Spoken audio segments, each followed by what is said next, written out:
Oke, Sid. Assalamualaikum warahmatullahi wabarakatuh. Salam Swastiastu, Namo Buddhaya, dan salam rahayu dan salam kebajikan bagi kita semua. Oke, langsung saja lah ya, nggak perlu berlama-lama. Malam ini kita bakal ngebahas tentang kalian. Dalam artian bahas sampah. Karena kita semua atau mungkin kalian sampah masyarakat, jadi kami undang ke sini buat ngobrolin tentang pengelolaan sampah supaya kita tahu bagaimana cara ngelola, bukan hanya dibuang semata gitu. Oke? Cek. Cek. Terus, oke. Oh ya, sebelumnya kami akan perkenalan lebih dahulu. Nama saya Rizky Fajar, selaku pembawa acara yang akan menemani kalian sampai akhir. Dan di kanan saya ada nama saya M. Patrick sebagai pemateri.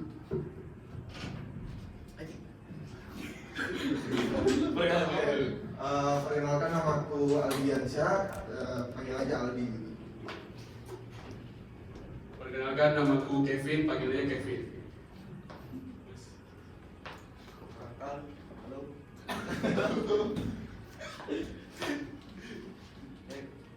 Perkenalkan, nama saya Didi Pricayono, saya sebagai teknisi.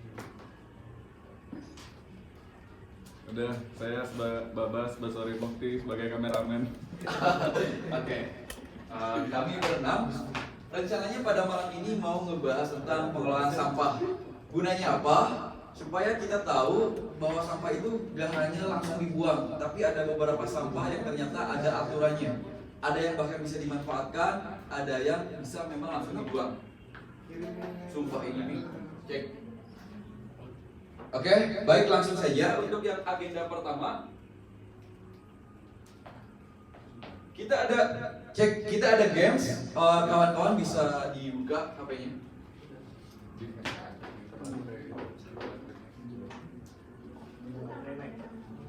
Oke, baik, ini bisa ditulis ya dan kodenya. Start. Ini info gangguan kebudayaan.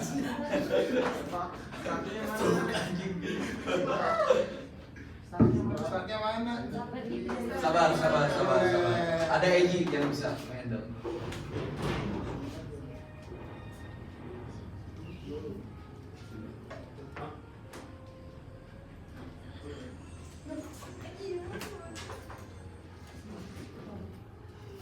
Sevilla di nomor urut pertama rupanya, Bung. Ini apa tuh gambarnya? Biarin dulu. Biarin dulu. Wih, Sevilla masih menduduki peringkat pertama rupanya. Dan saudara Alan masih salah terus dalam menjawab. Jawaban bingung tuh di postesnya aja nanti. Disalahin aja. Wih, Sevilla masih memimpin keadaan. Bima, tapi gimana nih Bima? Wih, Sin Liquid. Saha.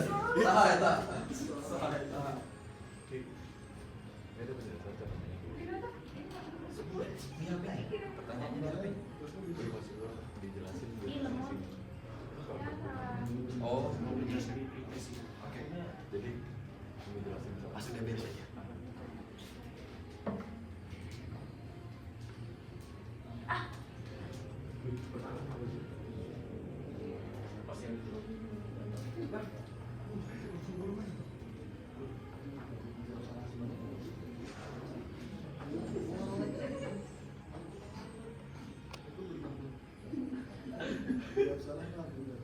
Coba lihat lagi siapa Ji?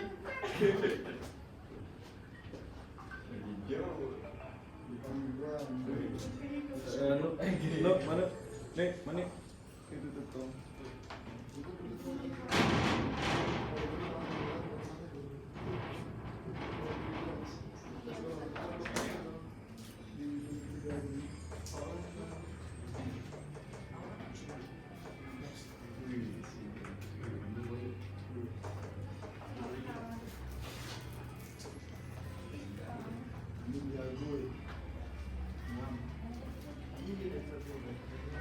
Masih ada tuh.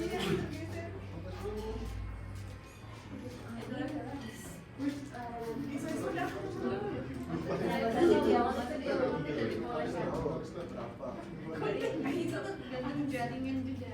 Wah, ini les sebenarnya.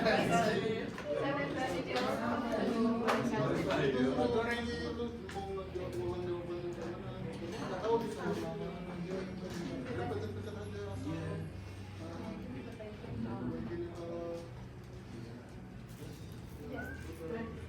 Tapi udah kamu nggak naik.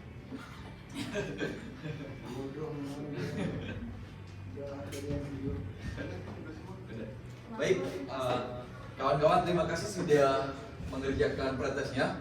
Dan bagi pemenangnya saya lebih tepuk tangan juga. Siapa ini saya lebih? Oke, ini. Ayo mana? Oh ini. Oke. Dan buat yang ranking paling bawah coba cek, coba Ji. NKYK.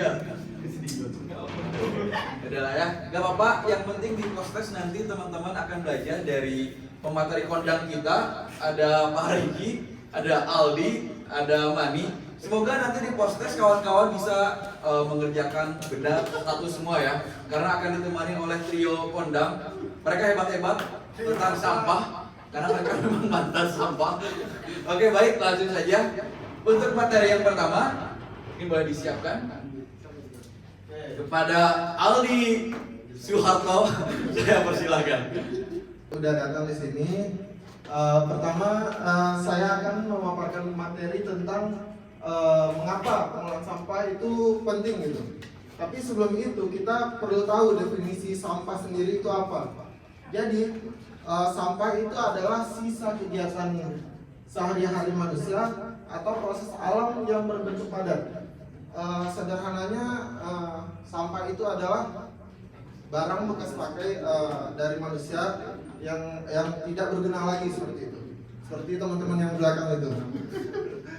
Oke, lanjut. Oh lanjut udah. Iya, cuma ini ya. Oh.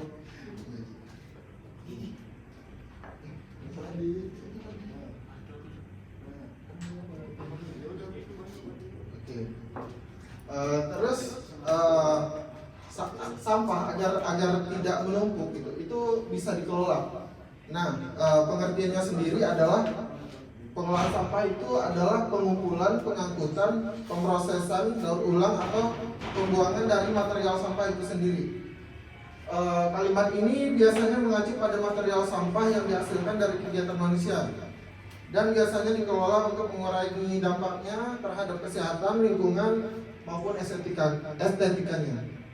Mungkin akan dilanjutkan oleh teman saya terkait pentingnya pengelolaan sampah itu sendiri kepada Mas Kevin Bruno, dipersilahkan.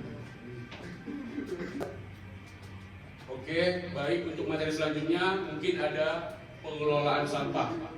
Nah, pengelolaan sampah itu berguna bagi kita dalam mengurangi bahan bakar baru untuk bahan bakar mentah untuk mendapatkan energi baru.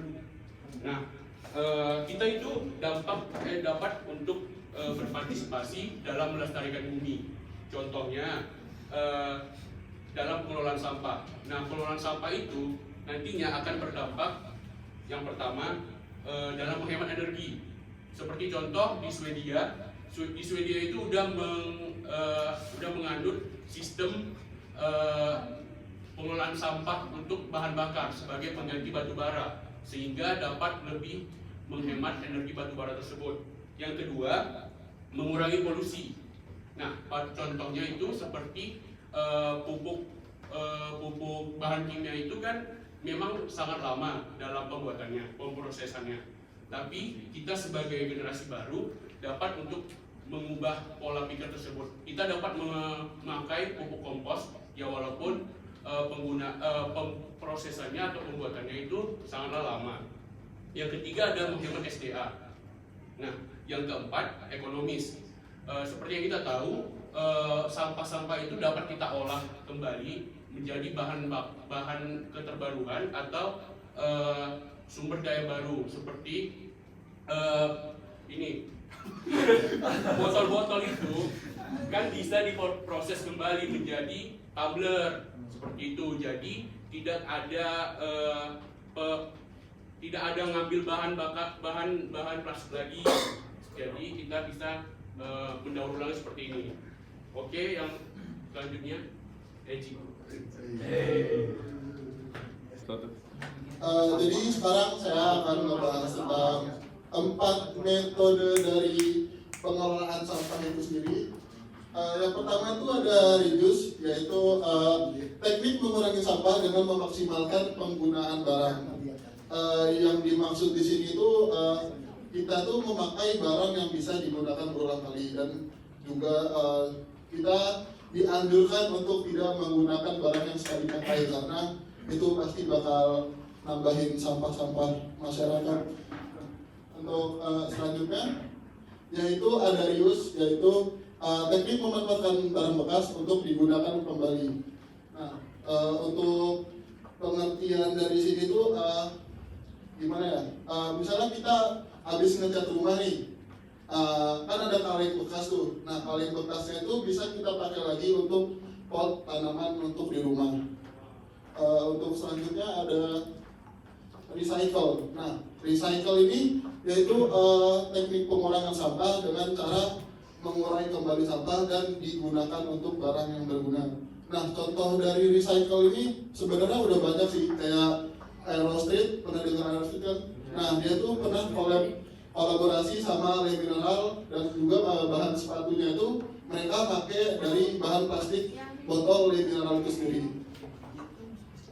Selanjutnya, nah untuk replace, replace ini teknik pengurangan sampah, yaitu dimana kita memakai barang yang lebih ramah lingkungan. Nah, misalnya tuh yang kayak jatuhnya kayak yang reduce tadi sih, kita pakai barang kayak udah tumbler nih, ya udah kita pakai tumbler itu seterusnya gitu.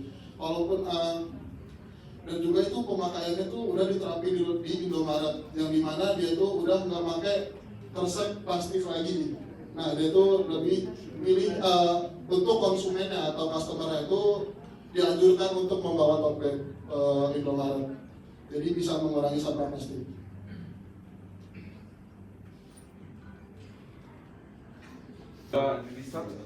Oke, teman-teman, sebelum kita menuju ke sesi tanya jawab dan post test, saya mau kasih games nih. Dan gamesnya tuh kita lewat dari storytelling. Anggap aja sosok ini namanya Baso. Nah, si Baso ini dia mau pergi nih ke SCH. Nah, di SCH itu ada dangdutan, dangdut yang suka ada keributan. Pas di jalan, si Baso terkena hujan gerimis. Kalau ada hujan gerimis, coba Bima contohkan hujan gerimis. Coba Alan. Nah, kalau ada hujan gerimis, dipijit lembut, ditotok kayak ditotok. Nah, gitu ya kawan-kawan. Jadi si Baso ini kena hujan gerimis. Makin jalan lagi dengan SCH, jadi hujan deras. Pukul aja. Oh enggak, pukul pelan maksudnya. Nah, itu gini. Nah, ya gitu. Tiba-tiba 1 meter dari gerbang SCH malah hujan batu kayak zaman Nabi Lut. Ada hujan batu ketika azab. Nah, coba hujan batu kayak gini. Nah, oke, saya coba mainnya, boleh dicontohkan lagi. Jadi si Baso nih di jalan ke SCH, tiba-tiba ada hujan gerimis. Kayak udah bertiga, gak apa-apa. Bertiga. Hujan gerimis kayak ditotok. Nah, tiba-tiba hujan deras nih. Kayak gitu. 1 meter dari gerbang SCH hujan batu.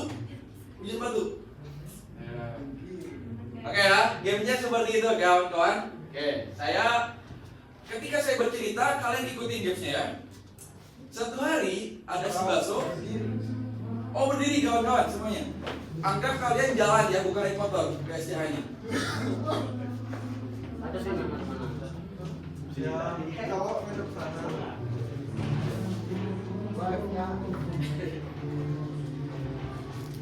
Suatu hari si Baso jalan kaki ke SCH karena dia wibu sejati. Dia ingin melihat JKT politik. Demi idola dia rela jalan kaki. Ternyata pas di jalan hujan turun. Gerimis mulai terasa di punggung. sampai ke kepalanya gerimis terus turun. Tiba-tiba di Jawa hujan deras, semakin deras. Si Baso gak bawa jas hujan lagi, basuh baju basah kuyup termasuk celana dan sempak. Tiba-tiba hujan batu, padahal udah hampir sampai. Si Baso akhirnya teringat kisah zaman Nabi Lut ketika kaum Sodom yang dijungkir baliknya dengan hujan batu. Akhirnya si Baso menyerah, dia mau putar balik, padahal udah dekat.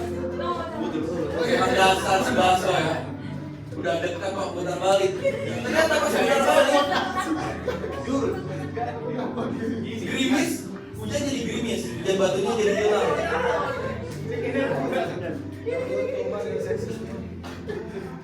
Pas udah di Flyover Magelang hujan deras.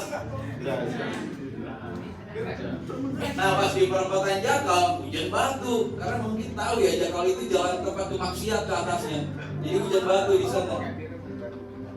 Nah akhirnya karena dia stres, akhirnya dia ODGJ, bunuh diri lah di Tambak Koyor. Sekian. Oke silakan duduk. Tepuk tangan untuk kita semua. Oke ya, karena sekarang udah segar, karena tadi banyak gangguan kebudayaan, sekarang ada sesi tanya jawab perihal kesampahan ini, baik malah yang sampah atau hidup kalian yang sampah, atau khususnya tentang materi ini, pengolahan sampah. Oke, saya kasih 3 orang penanya ya, dan nanti akan dijawab oleh 3 pemateri kondang kita. Oke, silakan. Ada yang mau jawab? Mau nanya. Angkat tangan. Oh, oke. Wanita hitam, baju dan hitam maksudnya. Silakan boleh jawab. Iya. Perkenalan nama? Ya, berdiri. Perkenalan nama dan sampaikan pertanyaan. Ya, sebelumnya selamat malam. Perkenalkan nama saya Sylvia. Sebelumnya terima kasih kepada pemateri yang sudah memaparkan materi ini dengan baik. Sebelumnya saya mau bertanya, lebih ke meminta pendapat aja sih. Sebelumnya kan sampah ini termasuk permasalahan dunia ya, bukan lagi di daerah. Terutama ada di Piungan yang terdekat. Kan itu banyak sekali sampah yang menggunung. Dan terkini itu ada yang berita dunia itu sampah fast fashion yang menggunung sampai terlihat ke satelit. Nah, dengan adanya metode yang keempat metode tersebut, menurut kalian mengapa 4 metode tersebut belum begitu efektif untuk mengurangi sampah? Karena kan kalau misalnya memang dunia itu sudah berhasil mengurangi sampah, maka dunia tidak ada gunungan sampah. Itu, terima kasih. Mungkin saya ulang lagi, menurut kalian para pemateri, mengapa 4 metode tersebut masih belum efektif untuk mengurangi sampah di dunia? Terima kasih. Terima kasih. Oke, kita langsung jawab ternyata ya. Iparnya jadi saya yang jawab. Oke. Pertanyaannya tadi, kalau udah ada pengolahan sampah dan ternyata di dunia masih belum efektif, saya coba jawab dari umumnya aja dulu. Masalah sampah ini nggak bisa selesai dari tingkat rumah sebenarnya, tapi saya coba contoh di Singapura, orang buang sampah itu karena didenda dengan harga yang sangat mahal. Nah makanya sedikit sekali orang yang berani buang sampah karena ada aturan ketat di sana. Akhirnya Singapura bersih. Nah lalu kita contohkan dengan dari rumah. Nah sebenarnya materi ini berguna sebagai untuk onani intelektual aja sebenarnya, kalau saya boleh jujur. Kenyataannya kalian mempraktekkan ini paling ya 5% berguna sebenarnya, sisanya enggak. Karena contoh gini, kalian di rumah udah misahin sampah plastik, sampah organik, dan sampah yang berbahaya. Ujung-ujungnya sama pihak sampah disatuin lagi itu semua dalam satu gerobak yang sama. Jadi kepiungan, ya udah nyatu lagi. Padahal kita udah misahin dari rumah misalnya. Jadi apakah ini berguna? Berguna untuk tingkat yang kecil. Pada kenyataannya setingkat yang besar itu harus pemerintah yang bikin aturannya.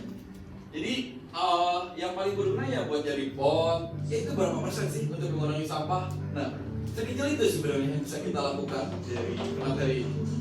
Oke, apakah kurang atau mau tambah lagi? Tapi kenapa dengan adanya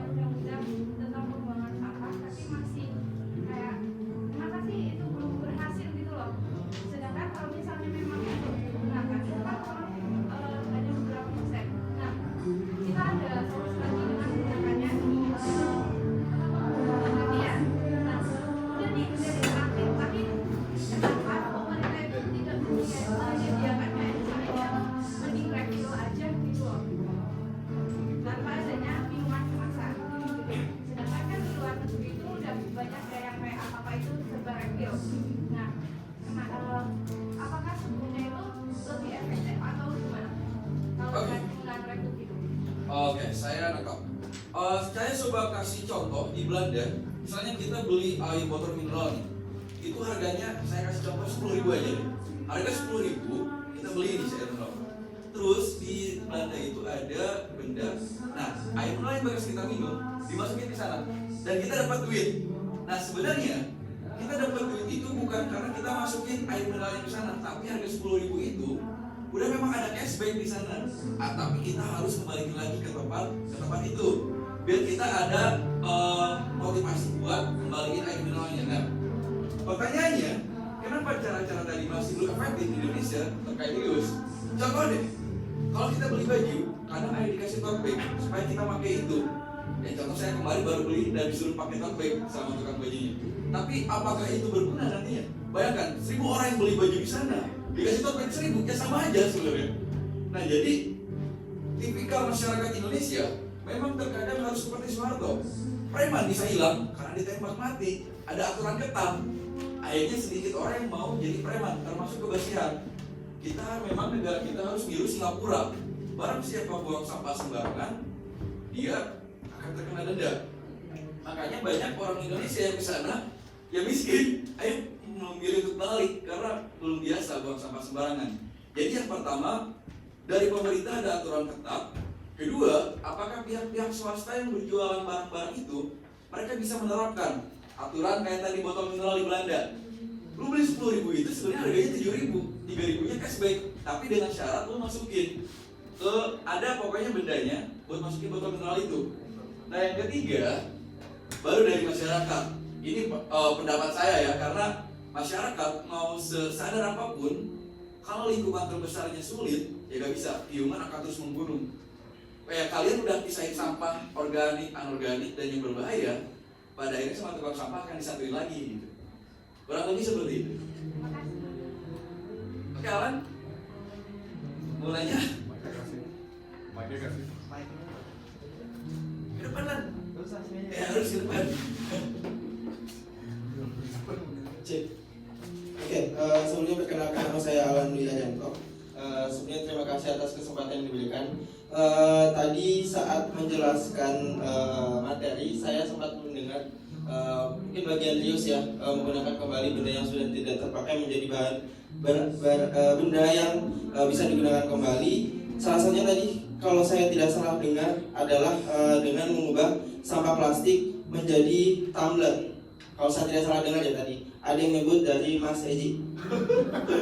Mungkin kalau memang itu salah dia nyebut atau gimana bisa disampaikan lagi. Karena mungkin di sini saya menyoroti bahwa ketika sampah plastik di-reuse atau diberdayakan kembali menjadi barang yang siap pakai lagi seperti tumbler, bagaimana dengan keadaan atau tingkat kesehatannya seperti itu? Apalagi ini barang sudah terbuang dan apalagi plastik ya, mikroplastik itu pasti ada. Bahkan penelitian yang terbaru yang saya dengar di salah satu botol kemasan yang terkenal di Indonesia itu ada mikroplastiknya seperti itu. Jadi mungkin bisa dijelaskan kembali yang dimaksud dengan reuse ini adalah apakah botol tadi bisa di-reuse lagi menjadi tumbler atau menjadi alat minum lainnya, atau reuse ini bisa istilahnya dipergunakan ke barang lainnya seperti itu. Terima kasih. Sebelumnya kalau dari ini bisa jadi ide untuk proker kalau teman-teman bisa. Kali plastik-plastik itu bisa dibikin paving block. Ini buat teman-teman yang mau KKN ya. Tapi untuk pertanyaan awal memang saudara Iki harus ke depan untuk menjawab dari pertanyaan saudara Alan. Silakan Saudara Iki.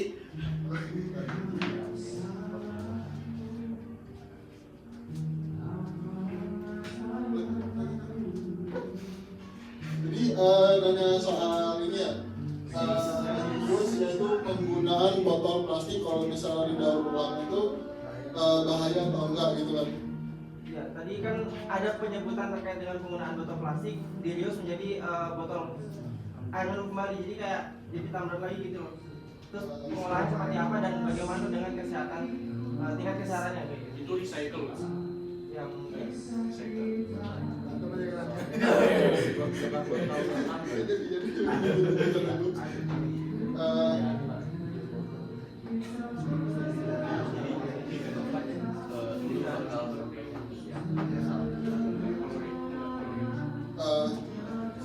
Sebelumnya mungkin tadi Mas Alamnya ada salah mendengar mungkin. Soalnya tadi saya nggak ada nyebut tumbler dari tadi ketika di Rios itu.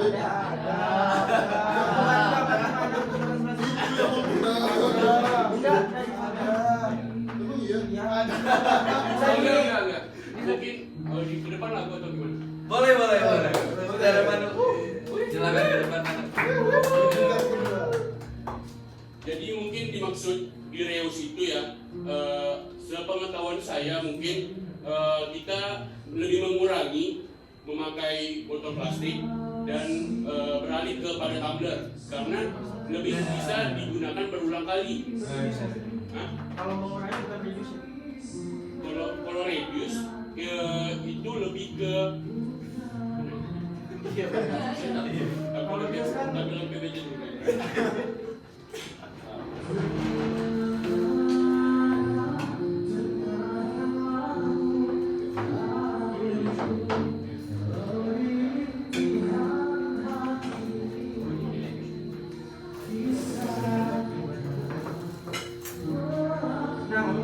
Sebentar.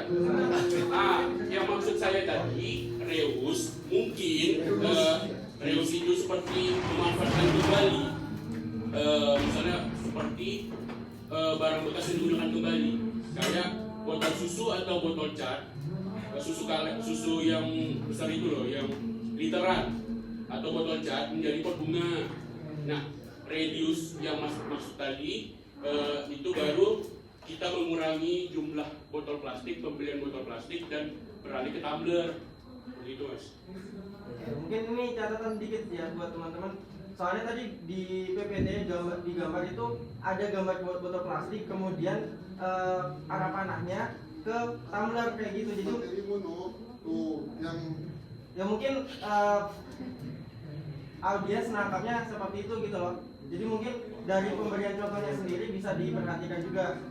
Yang ini maksudnya? Bukan. ada satu lagi. Yang ini. No. Yang ini. Nah, Nah, ini. Nah, Ini gini, Mas. harusnya dijelasin. Mungkin nggak ada penjelasan atau mungkin kurang dengar tadi. Ini maksudnya mengurangi pembelian botol plastik dan beralih ke tumbler. Ini kan ada sedang nih.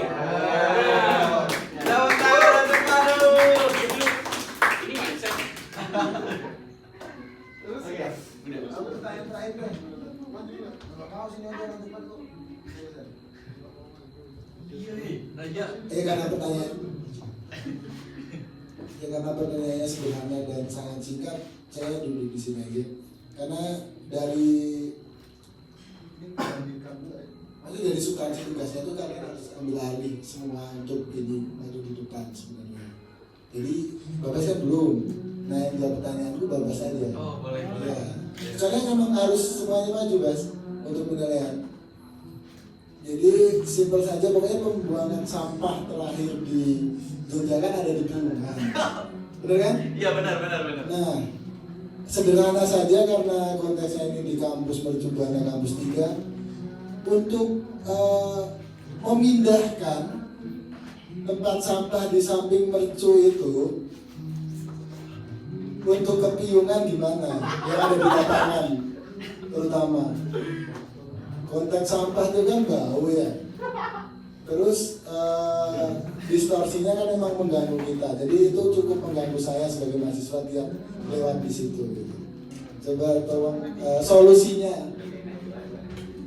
Oke, mungkin lebih ke maksud Mas Surya sampah yang lain ya, bukan sampah organik, anorganik ataupun sampah beracun. Mungkin karena konteksnya Mas Surya tadi bilangnya karena bau gitu kan. Bisa jadi, bisa saya katakan konteksnya mungkin kayak gini Mas ya. Ketika saya berdiri di sini, saya melihat tidak ada sampah, termasuk Mas juga bukan sampah tuh kan ya. Tapi saya mencium aroma bau gitu. Saya bilang Mas ya bau gitu. Apakah itu konteks kalau saya menganggap bahwa masih sampah atau bukan? Iya. Iya, iya. Berarti itu maksudnya kan? Berarti yang dibutuhkan itu bukan gimana kita reduce atau reuse, recycle, tapi lebih ke kayak butuh deodoran kayaknya mas. Kalau kayak gitu, nah untuk yang di sebelah kampus itu saya ngerti maksud masnya gimana. Itu bukan sampah yang dimaksud Mas Surya, tapi lebih ke mungkin gimana jelasinnya? Pokoknya konteks Mas Surya itu adalah sampah yang maksud Mas Surya itu sampah yang lain. Terus gimana cara biar memindahkan sampah itu ke piungan kan? Nah kayaknya itu juga susah. Bahkan saya yakin juga pemerintah di Jogja juga tidak mau mengurus itu gitu, ya kan? Nah kalau menurut saya sih itu mungkin lebih tepatnya kalau kita melewati di daerah tersebut, kita kayaknya harus pakai masker gitu. Walaupun yang saya lihat dan saya rasakan seringan itu kita yang harus sering-sering pakai masker, bukan mereka, gitu kan mas ya. Nah, jadi mungkin menurut saya sarannya kalau mungkin untuk Mas Surya kalau misalnya bertemu atau mungkin lewat di jalan tempat gitu tadi tempat sampah itu, jangan lewati jalan itu gitu. Kalau memang mau dipindahkan piungan itu mungkin di luar dari kapasitas kami gitu. Lebih ke kayak mungkin bisa ditaruh kotak saran dan kritik kepada pemerintah. Terima kasih begitu Mas Surya. Terima kasih Lusun, sangat menjawab sekali. Memang kalau itu dilakukan kayaknya bakal kena hak asasi manusia ya. Jadi ya udah, cuma emang agak resah aja gitu. Ada satu jawabannya, genosida aja. Oke, kawan-kawan, ada satu lagi sebelum ditutup, ada post test.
Siapa ranking terakhir? Masih NKEK saya. Yang pertama siapa sih? Wih, Siri. Coba dong yang ranking pertama ke depan siapa? Ini bang. Ini track. Malu-maluin apa? Biar gua aja. Oh, Mas, ini. Ya. Boleh ke depan lah. Ke depan dulu. Ganteng lah. Boleh dikasih kesan dan pesan atas kegiatan pada malam ini ya sampah. Coba. Baik, pertama nama saya Yuda. Kesan pesan mungkin saya kemarin nggak tahu metode pengendalian sampah, sekarang jadi tahu 4 metode tadi yang utama. Kemudian ya jangan buang sampah sembarangan untuk kita semua, itu pesan.